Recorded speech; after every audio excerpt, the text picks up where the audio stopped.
By noon the next day, B. Romo's goats had stopped giving milk. Carol, she said that afternoon at the fence, why not send your girls over? We'll make a party out of it, a cookie and milk party. And Carol, do you have any cookies? And do you have any milk, for the party? Oh, Carol, I'm so worried. My boys are so tired. Why, they never sing anymore.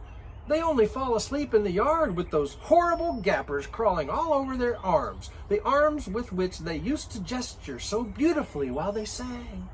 I worry about their singing careers. Even if I myself am singing less, I'm so worried about them. And B says, well, Carol, not everybody can be a singer. We all must accept our lot in life. Some of us are singers, and some of us are gapper brushers. And it seems to me that if you would simply happily accept the fact that your kids are gapper brushers and always will be, well, gosh, just think how happy you'd be. And B says, oh, Carol, and she started to weep, things are going really badly for us. Carol says, I know, life is mysterious, isn't it?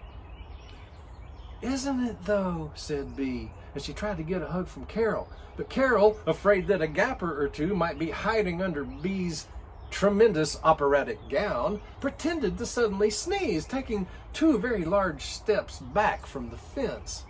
But you'll come to the party, B said.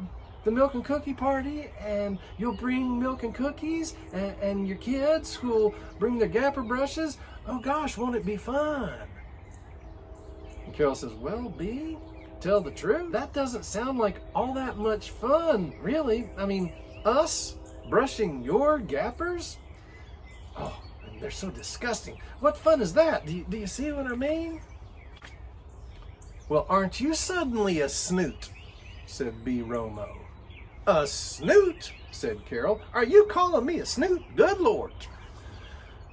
Sid comes out and says, who's calling who a snoot? Carol said, B called me a snoot. Well, I think I'm going to cry, said B.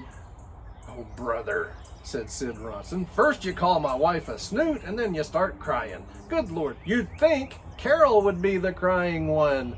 Carol, come inside at once. I won't have my wife being called a snoot by someone with so many gappers. The nerve. And then the Ronsons went back inside. B. Romo stayed outside thinking about possibly starting to cry. But since no one was around except for the 1,500 gappers who just that minute were squeezing through her fence, she decided not to cry. But instead, she went inside and called the team of very strong men from the town of Frip, and she asked them if they could come move her house first thing next morning. First thing next morning, Carol and Sid Ronson looked out their bedroom window to find the team of very strong men from Frip walking past their house very slowly, with shaky knees and red faces and sweat flying off of their trembling arms, and with B. Romo's house on their shoulders. Just past the Ronsons' house, the strong men set the Romo house down, brushed off their hands, wiped their foreheads, and accepted a big wad of money from B. Romo. Now see here, said Sid Ronson. What are you doing, B? Good Lord, why are you putting your house on the other side of our house in that vacant lot? The vacant lot by the swamp. And B said, none of your beeswax, you snoot. Oh, here we go again with the snoot talk, said Carol. Sid Ronson says, fine, B, if you want to live in a vacant lot, live in a vacant lot. It's no skin off of our noses. Just stop calling us snoots. Don't start in again with that awful singing. A few hours later, that less stupid gapper, the one with his sticking out brain, he led his gappers into the former Romo yard, found it goatless, and proceeded directly into the Ronson yard. Sid Ronson was making lunch when he heard the high-pitched, joyful shrieking and literally dropped his omelet on the dog, who quickly ate it. Good Lord, Sid shouted. Girls, get out there and start brushing. Brush like the wind, girls. This is terrible. It's just awful. And I blame B. B says, Don't blame me, she shouted, standing at her window in her big operatic gown. Accept your lot in life, you snoots. Let's see how you like it. Just look at my goats now. Good Lord, said Carol Ronson. These goats appear to be smiling. How about our goats, said Sid Ronson. Do our goats appear to be smiling? Well, I can't tell. There's too many gappers on their faces for me to see their mouths. Good Lord, said Sid. We'll see about this, Bee. Two can play this game. And he rushed out of his house in his bathrobe and gave a big wad of money to the team of very strong men from Frip, who, though still out of breath, carried his house past the Romo house to the lip of the swamp. After which, B. Romo paid the team of very strong men from Frip to carry her house past the Ronson house, literally into the swamp. After which, Sid Ronson paid the team of very strong men from Fitch to carry his house past the Romo house even further into the swamp. And this went on well into the afternoon, at which time the Romo and Ronson houses were so far into the swamp that the Romos and the Ronsons could only stay dry by sitting on the peaks of their respective roofs, surrounded by their children and their goats and a few treasured household items. Plus, they were all now completely out of money. Goodbye, folks, said the leader of the team of very strong men from Frip. Have a nice day, and thanks for all the money. By now, it was getting dark and cold. So Sid Ronson led his wife and children and goats off the roof, and they swam, shivering, with looks of disgust on their faces, through the swamp, followed by the scowling, shivering, disgusted Romos and the scowling, shivering, disgusted Romo goats. At that moment, Capable came up from the sea with her big gapper sack full of fish. What are those you have there? Said Carol Ronson. Are those fish? Fish that you caught in the actual sea?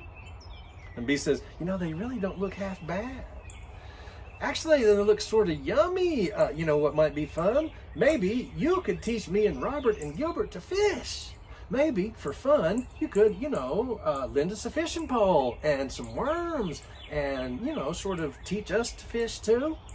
And Sid Ronson says, and maybe you could also teach us to fish. And Carol says, and maybe we could all live with you a while. Just, until we can sell our goats and Fritz and use the money to get our houses out of the swamp. Sid Ronson says, somehow our houses ended up in that darn swamp. Capable looked at her neighbors, who were shivering and covered with swamp muck.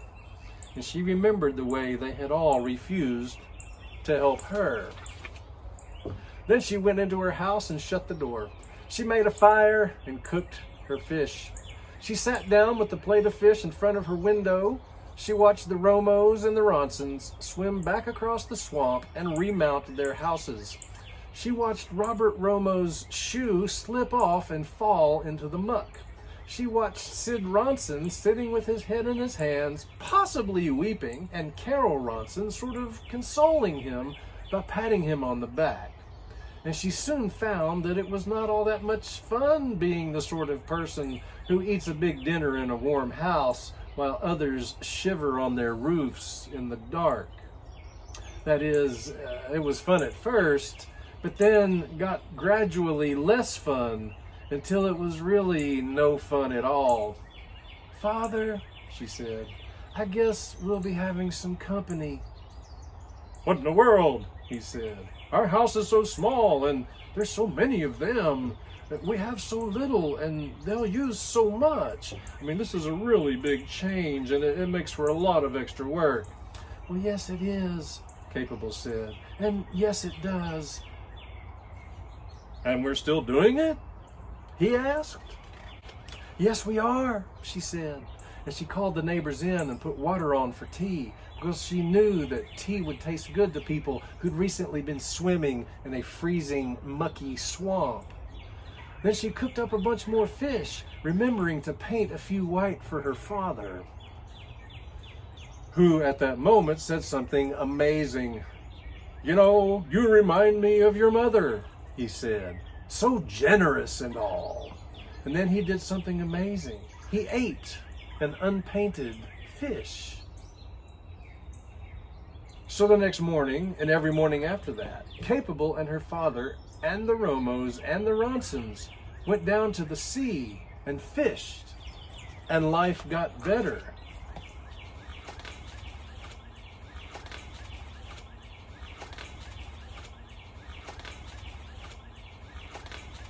Not perfect, but better. The Ronson girls still sometimes stood completely motionless in order to look somewhat pretty. The Romo boys still argued, often about who was a better worm finder, after which they wrestled about who was a better worm finder, after which they argued about who'd gotten more sand down his underwear during the wrestling, after which they hopped up and down comparing the amount of sound that came dribbling out of their underwear. Mrs. Romo still burst into song from time to time, prompting the Ronsons to cover their ears, after which Mrs. Romo would sing louder, sort of pursuing the wincing Ronsons down the beach. But generally on most days, everyone was happier. Except, of course, the fish and the gappers. For weeks afterward, the gappers came sadly into town looking for the goats. But the goats were in Fritch, fat and happy. Finally, that less stupid gapper, the one with the sticking out brain, called a meeting. Seeing as how there were no longer any goats in Frip, he proposed that they stop loving goats. The goats had taken them for granted. Goats stunk, actually. What was the point of loving someone who only nipped at you with its sharp yellow teeth whenever you joyously shrieked because you were happy to see it? Why, it was an outrage. They'd been played for fools. Would it not, he proposed, be more prudent for them to love something that might actually love them back? Something solid and reliable, something that was actually still present in Frip. What did he have in mind? The other gappers asked. What was still in Frip that might possibly love them back? Fences, the brighter gapper replied, and he began singing the praises of the attractive yet reliable fences of Frip, which never, to his knowledge, had nipped anything with their teeth, not having teeth, and which never, to his knowledge, had even nipped anything with their gates, but had only stood with great dignity in all sorts of weather, looking out very calmly to sea, as if waiting for something wonderful to emerge from the sea and begin madly loving them. So the gappers took a vote, and though they were not in perfect agreement, one believed they should begin loving watered-up piece of paper. Another believed they should begin loving turtles, particularly turtles who were dying, particularly dying turtles who nevertheless kept a positive attitude. The gappers still very much admired and trusted that less stupid gapper and voted to begin madly loving fences, which is how Frip came to be what it is today, a seaside town known for its relatively happy fisher people and its bright orange shrieking fences. The end.